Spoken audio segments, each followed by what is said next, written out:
Hey everyone, welcome back to LightHearted. I'm Britton. And I'm Rachel. This episode is going to be a mix of deep, funny, and maybe a little nostalgic. Because today we're talking about love. Yes, we're diving into what love from the people around us feels like now versus what we used to believe it was. And spoiler alert, it has changed a lot.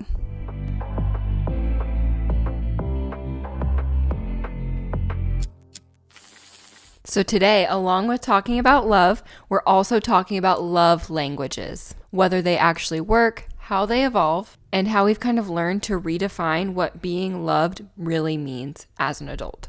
Yeah. We also took the actual 5 love languages quiz. So we'll go through our results and we'll talk about whether or not we agree with them. And if you want to actually watch us take the quiz, you can head on over to our YouTube channel. We filmed a little mini vlog there so you could be part of it, but we figured we didn't want to bore you on the podcast. So to start off, let's go back in time, like middle school or high school. What did you think love was back then? Oh, I love this question. I thought love meant someone texting you good morning every day. And I thought it was constant attention and never having to ask for what you need because they would just magically know because you guys are connected. Like, I just thought that's what it was. I used to think if someone really truly loved me, they would just know I was upset. And then they would fix it immediately without me saying a word. You know, I just had all these feelings about it. Yeah. So yeah, it was maybe a little bit passive aggressive, but I also thought love had to be this big movie moment kind of thing, like flowers and crying in the rain and something Nicholas Sparks could really be proud of, you know? Yeah. I really thought that. And now, yeah, no, that's not it. That's not it. What about you? If you look back at who you were, what was your expectation? Someone that was willing to do whatever I wanted them to do, whenever I wanted them to do it, because I wanted it. Anything for me. Anything for me. Yeah. Just you should sacrifice every part of your being because I want it. 100%. I need you right now. You know? Yeah. You're like, yeah, I have this thing that I need. You drop everything and you come running. It sounds like we're both a bit passive aggressive. Oops. So sorry.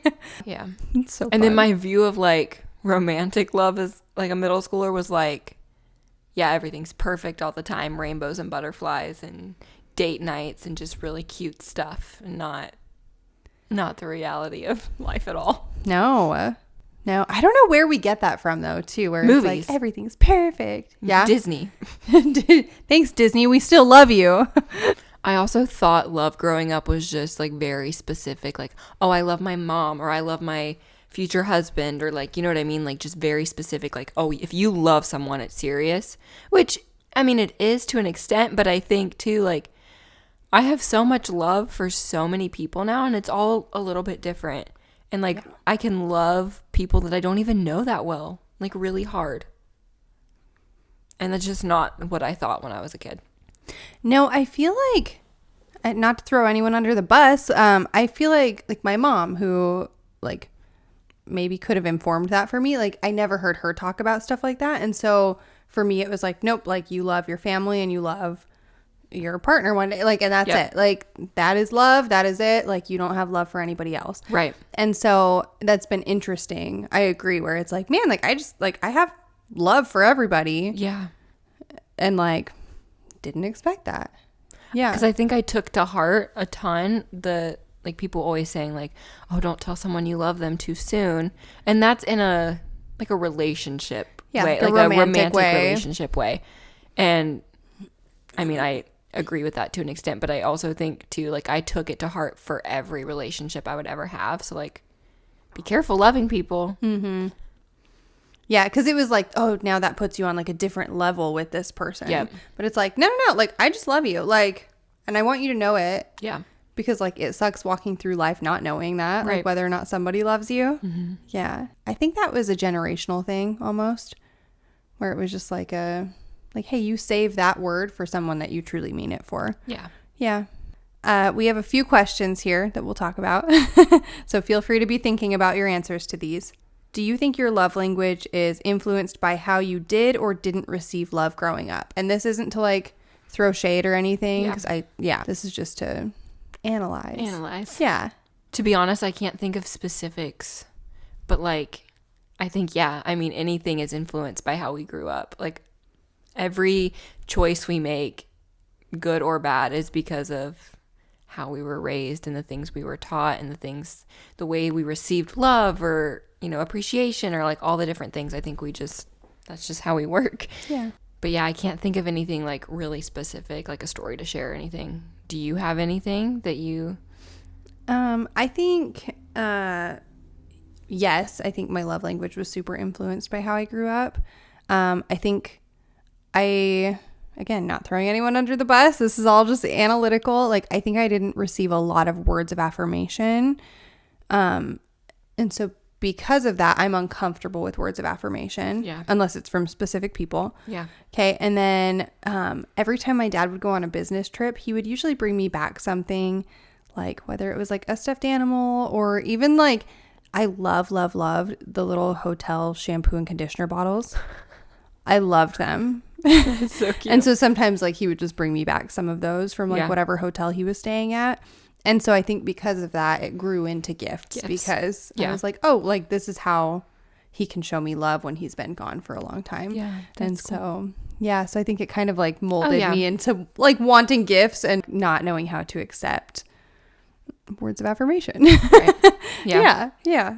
Can you think of a time when someone tried to love you in their love language and then like totally missed the mark because it was their love language? Yeah, absolutely. Yeah, I think that's so normal, because I think like whatever, like I really like gifts, right? And so then like my natural inclination is to be like, let me get you a gift, right? But like that doesn't do it for some people. They don't need that. Like maybe they need an act of service, or they need some quality time, or like that would mean more to them.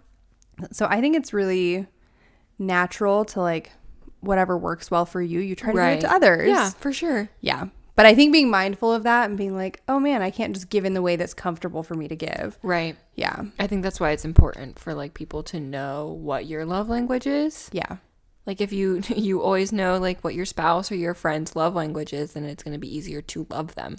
Yes. In the way that they need and receive love.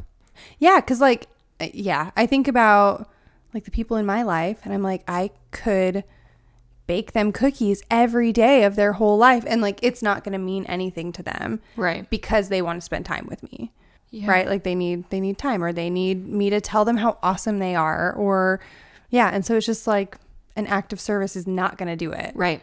Okay, now that we talked about what love felt like when we were younger, I think it would be great to talk about what love feels like now.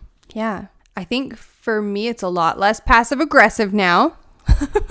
Same. I think for Rachel too. So now to me, love feels more peaceful. It feels like somebody, Jordan, noticing when I'm overstimulated and offering to, or just jumping in and doing the dishes without me having to ask. Like, so it is still like noticing things and taking care of things, but it's in a more like partner way, like an I see you kind of way, and I really love it. Or I do have my people who just like send me a funny video because they know I've been having a hard week, and I just love it. So love is supposed to feel like safety. It's feeling like you're not too much for somebody. So for me, that's huge. I also feel like it's just really quiet compared to what I thought it was going to be. Like, so like true love for the people around me and like feeling loved. It's not this big like, we're all scream crying in the rain together and it's just magical. Like, we're not doing that. Like, it's quiet and it's safe. So yeah, it doesn't have to be loud to be real. And I think that has been not like a shock to me, but just kind of like when I feel peace, that's the love that I'm feeling. What about you? What does it look like for you now? The biggest thing is just feeling seen. Mm-hmm. I think now, because what I said earlier about when I was a kid, it's like, just do what I want when I want it, and blah, blah, blah, blah, blah. So passive aggressive. It's now just like, do the people that do things that maybe I don't even want them to do in the moment, but like that's going to benefit me. The people that are willing to say the things that I don't want to hear. That's such a good one. But they know it's going to be good for me in the long run. And I mean, there's a time and a place for that. You don't just do that all the time, but I love that. And then just like feeling seen, like that's what it is now. I love that. I think that's so good. Yeah, it is. It's like the people who love you enough to maybe call you out on some hard things. Yeah, because like I said, as a kid, it was the opposite of that. It was like, no, say what I want to hear, do what I want you to do, and like that's not love at all. Yeah. So yeah, and then just like people acknowledging all the things in my life and loving you and loving me. Yeah, that's what it is now. I think that's amazing. Okay, so let's talk about love languages because we both took the quiz. We did. Before we started recording. We sure did. Okay, do you have your results handy? I do. All right. We didn't look at each other's results. No, we didn't compare. We took the tests. Yeah, we weren't in the same room. I'm kind of shocked by mine. Were you shocked by yours at all? No. There's a few that I'm like, I would have put that above that, I think. Like, yes. But overall, the top one, I'm like, okay, yeah, that's yours is not. You're surprised? I'm so surprised. Oh. I'm so surprised by the whole thing, which is why, we have grievances to air, but we'll get there. Let's share our results first, and then we can talk about them. Love it. All right, Britton, do we want to start at the bottom? Let's start at the bottom. Okay, you go with your lowest. Okay. Mine was receiving gifts. What was it? 10%. Really? Yeah. I'm shook. I don't know what to say about that. That's where my grievances start, just so everyone's aware. What's your last one? Receiving gifts. What? What is it? 10%. No way. 10% receiving gifts? 10%. That's crazy for you. I'm shocked because we're going to get into it. I have words, but we are going to talk about whether or not we think the quiz works. Yeah. So we'll talk about that. Okay. Second to last for me, again, shocked. What is it? Acts of service. What the heck? Like, I'm a mom. Someone do the dishes. Like, do things. That's crazy. Yeah. Yeah. And it was 13%. That's wild. Yeah. What's yours? Mine is physical touch. Okay. And it's 10% also. So it's kind of a even they're tie both there. kind of bottom, I guess. I'm surprised by that though. Like that it would still put gifts below that. That's so interesting. Maybe it just randomly puts them somewhere because it's the same percentage. So yeah, interesting. Okay. For me, number 3 was physical touch. Okay. Which was at 17%. And this one is like specific people. So when I was answering my questions about that, it was like, okay, am I okay if my husband does that? Okay. Yeah. You know, not like, can the general public right. just give me a nice hug? No, don't do that. No. Yeah. Yeah. What's yours? My number 3 is words of affirmation. Oh. 17%. Really? Yeah. Interesting. Okay. Okay. Number 2 for me was words of affirmation. Okay. Which was 27%. That feels like a good number 2 for me, if I'm being honest. Mm-hmm. Yeah. So that means your number 1 is quality time, which shocks me because I would like to play Zelda in my room alone, eating peanut butter M&Ms. That's funny. Okay. What are your 1 and 2? All right. So my number 2 is acts of service, 27%, which shocked me. That one does shock me. Like, I feel like this should be yours. Yeah. I'm like, did we just print these? Because I feel like words of affirmation should be above acts of service for me. Yeah. This is so weird. This is so weird. And then my number 1 is also quality time, 37%. But for you, that's true. That is true. Yeah. That's 100%. so interesting. Yeah. Okay. So let's talk about it. I just don't know. I don't know. I think love languages are 100% real. 100%. And that you should know what yours is. And they work. Yes. I feel like maybe you can't just take the test once. Yeah. And I think it's hard too because I previously knew what all the love languages were. So I feel like when you're answering the questions, you know which one's for what love language. And so it maybe messes with your brain a little bit. Oh, yeah. I also think the comparisons that are made on the quiz are, I wouldn't say like unfair, but like it is so much more nuanced than like what's given in the quiz. So I truly think everybody needs all 5. I think about like kids, And like, if you're missing one of the 5, like, you can tell. Yeah. Like, kids want all 5. Yeah, that's true. Right? Like, they want you to serve them. They want they want words of affirmation. Yeah. They need physical touch. They want little gifties. Like, Yeah. they need all the things. It's true. Yeah. And so I think we all need all the things. We just need them at different times. What are your thoughts? I don't know. Because I feel like there's some people that like gifts just don't do anything really.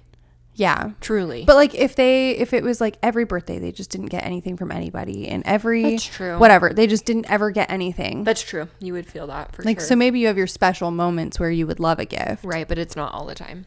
Yeah. Yeah. So where would you put things? If it were up to you to put these in order, what would you say? For me, I would do quality time number 1, words of affirmation number 2, probably acts of service number 3, physical touch number 4, and receiving gifts number 5, now that I'm really thinking about it. Okay. Because again, I feel like physical touch is such a weird one.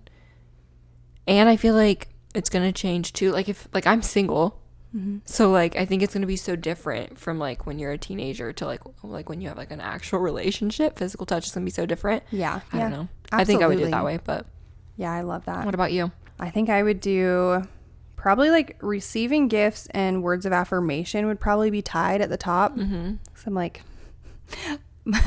my Kindle case literally says, buy me books and tell me I'm pretty on it. Yeah.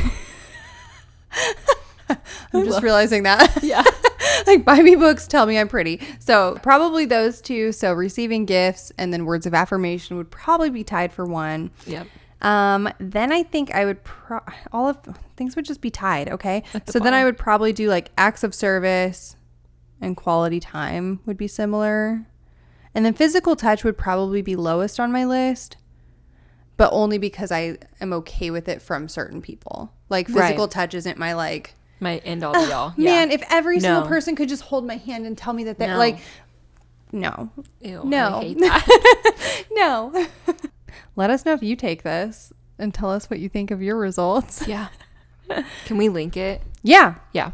Yeah. I think too, like, we've already said this. I think love languages are worth knowing Oh, for sure. and you need to figure it out, but I don't think the quiz is a good way to do it. There's a book as well. We'll link that. Yeah. Yeah. The book's good. I feel like love languages are less about this is who you are forever and more about like this is what you need right now. Yeah. So do we think love languages actually work? I think they're super helpful, but I think they're more of like a love user manual, but not like the entire book. It's not like the book of how to do it. It's a helpful tool. Yeah. Yeah. Yeah. What do you think? I think it works. Yeah. I just don't think if you base your whole relationship on the love languages, then I think you need other foundations as well. Like that, you can't just, She likes gifts. yeah, like that's not Yeah, going to work. I Like, agree. I think it's a very helpful tool in relationships. Yeah. But it can't be the end all be all. Completely agree. Yes. 100%. Because real love needs flexibility and attention and actual communication. Yeah. Yeah. Yeah. That helps. that helps That'll a lot. do it. We're going to jump into some questions here. Which love language do you struggle the most with giving? Words of affirmation. Because I'm weird about receiving them, I always feel really weird about giving them. Yeah. Like I just feel, not that I can't come up with nice things to say about people, I can. It's just like, because of how uncomfortable and awkward I can get with when I receive like words of affirmation, I'm just really weird about giving it as well. Yeah. I think that makes sense. I don't know. Like I could give gifts all day, but words of affirmation, not so much. But yeah, what about you? Yeah. I think I actually struggle most to give acts of service, which I'm not really sure why. I think it's the thing I enjoy least. Yeah, that's fair. Yeah. Like I don't enjoy giving acts of service. I don't know. I don't like doing my own stuff. Like if it was like cleaning a room, I hate cleaning my own room. But like if it was to make someone else happy, like I would do it all day. Really? Yeah. I think mine's like very specific. Like if you were like, I'm struggling to clean my room, I would totally come do it with you. Right. But if it's like, we're just going to go clean this random person's room, then I struggle to be like, yeah, let's go do an act of service. I'm like, Okay, we can do that. That sounds good. I think I struggle with acts of service only because I'm always afraid I'll do things not the way that they would want them done. And like I overthink everything because I'm just like, I don't want to do it wrong. You know what I mean? Maybe that's my problem. Yeah. Interesting. Because like I'll fold someone's laundry, but then I sit there and I overthink everything. Like, do they fold their towels like this? They're going to hate that I even did it. They're going to be like, why in the crap did you even do that? Like, I should have just done it myself. That totally makes sense. And that probably stems from growing up. I love you, Mom. That probably stems from my mom was very specific of how things were done. Yeah. Which is fine. Yeah. And like, we weren't allowed to load the dishwasher because it needed to be. I mean, kids classically are really bad at loading the dishwasher. Like, it just needed to be a certain way. She liked it done a certain way. And I think that's fine. Yeah. So now. But then she has to do it herself because. Right. Yeah. Yeah, that makes sense. So which one do you find to be the easiest to give? I like giving gifts. I think it's really fun.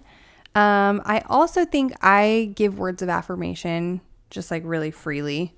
I think she does a really, really good job at that. I think that one's really easy for me now. It didn't always, it wasn't always easy, but. Yeah. You taught me how to receive compliments. Good. You deserve all the compliments because you're a wonderful human being. Thank you. What about you? What's your easiest one? I think gifts as well. Yeah. Just because like I see just a little gift and like I can just see things and I'm like, oh, this person would love that or this person would just love that. You are and I so good at that.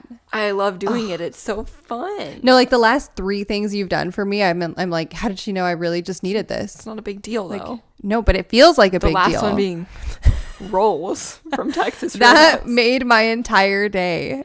You don't even know. It was so much fun. But see, it made my entire day doing it. Like, it was so fun. You're so good. I just love it. I love it. That's awesome. All right, we're diving in a little bit deeper with the next question here. How do you feel when your needs go unmet for too long? And then how do you usually respond? That's such a hard one. I think, like I said, I see love in a way of like being seen and acknowledged. And so if I go very long, or even not even that long, if I am in a room and people are having conversations and I'm the only one not in a conversation, I feel invisible. Yeah. And it just like it spirals really fast because I'm like, okay, like what's wrong with me? No one notices, no one cares. And then I just go cry in a corner. So you kind of like shut into yourself. Yeah. That's so hard. Yeah. And then I start over analyzing the entire thing that's not a big deal because I'm like, okay, did I do something wrong? What's going on? Like, am I being left out of the loop? Like all of these things. And then my brain is running like, what is going on? Yeah. So what finally like breaks the loop for you then where you're like, does it take somebody else reaching out to be like, hey, I noticed you were really withdrawn or like, yeah. It's not fun. No, and like feeling like you're not welcome in a room when you love quality time. Yeah. Yeah. And I feel like I have major FOMO with a lot of things. So I think that just kind of goes there too. Yeah. That makes sense. I've had to work on being like, wait, like include yourself. Like there's some moments that's like, nope, like if you have to take that step to be like, hey, I'm going to include myself in this conversation. And not in like a rude way if someone's having a private conversation. That's not what I mean. But like, yeah, you see people whispering in a corner, probably don't go join them. No, don't do that. But like, I'm such a quiet, reserved person. I'm not going to be the first one to walk up to someone. And so I'm having to learn to be like, hey, let me walk up and join this conversation, you know? And sometimes it makes me feel a lot better because I'm like, oh, okay. And then sometimes I feel like I'm standing there invisible. You know what I mean? Like they're all just talking around me. So. Yeah. So I think another thing to point out like is even if your love language isn't quality time, like you need to notice the people around you to be like, oh, okay. Like how can we kind of bring people in? Yep. Like how can we let people come into our little circle? Definitely. Yeah. So that everyone's needs can get met. Right. Yeah. I love that. Our last question here is what role does communication play in navigating mismatched love languages? So think about your own life. Like, how did you communicate your love language, or have you even yet? So I think for me, like Jordan and I have been married for 13 years now. And I think that was a major hang up, was obviously like we were newlyweds, so our communication sucked anyway, because you just have to go through that, you know? But then having kind of the love language discussions where it's like, hey man, like you could hug me all the live long day, and like that is not going to do the same thing for me as like getting me a Diet Coke from the store, or like it's not going to do the same thing for me. But for him it was the opposite, where it's like, but like I need a hug. And like it's interesting. So I think communication's so important. It's so huge. Yeah. Okay, now we're gonna lighten it up a little bit. What's the weirdest or most random thing someone's done that made you feel weirdly loved? Do you know what's a common theme in my life? What? Is receiving bread from the people that I love. Because you brought me bread. A few other people have brought me bread to show love. And then like when Jordan and I were freshly engaged, I told him not to celebrate Valentine's Day. Pizza Hut showed up with like a big old thing of breadsticks, because Jordan knew I like didn't want flowers or anything on Valentine's Day. So instead he sent bread. And then we got married. That's a win. I'm like, then we fell in love and got married forever. Then we fell in love. Yeah, at that point I was just kind of like, sure, we can get married. But as soon as he sent the bread, this is a done deal. We were all in. Yeah. So I think that's funny that like that. It's just been common for my whole life that I just want some food from the people that love me. For me, I think it's really, I mean, I love food too. So anytime we're hanging out and I'm fading and you can see it and you're like, hey, do you want to order Qdoba and rot on the couch and watch The Rookie? And I'm like, yes and amen, thank you. Yes and amen. I love that. So those are the best days. I've never felt more seen in my life. Like, I'm just like, I can't do this anymore. And you're like, Qdoba, The Rookie, food. Let's do it. I'm like, yes. That's the best.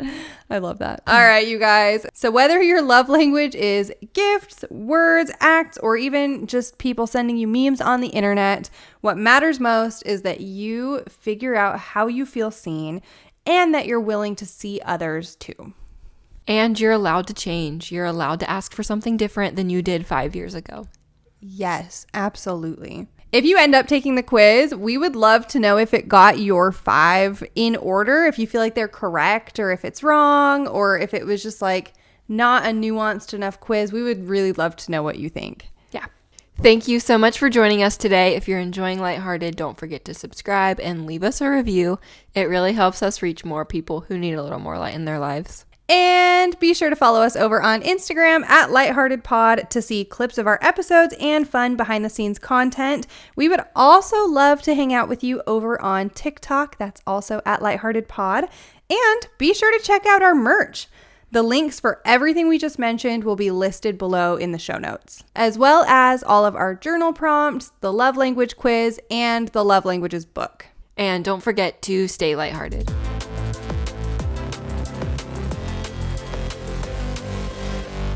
This podcast was recorded on Buzzsprout in West Virginia.